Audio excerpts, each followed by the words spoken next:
Hey there, I'm showing an issue with this Anker hub.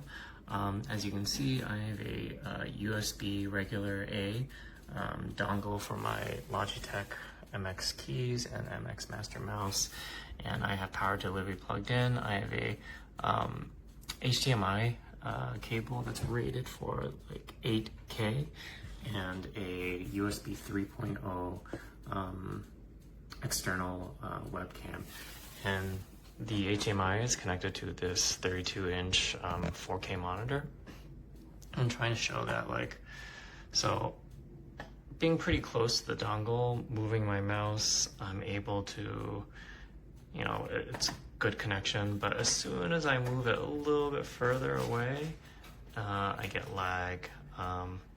And this dongle is supposed to have these USB 2.0 ports for mice and keyboard, and I'm using them, and it's supposed to not give any interference, but as soon as I remove the USB 3.0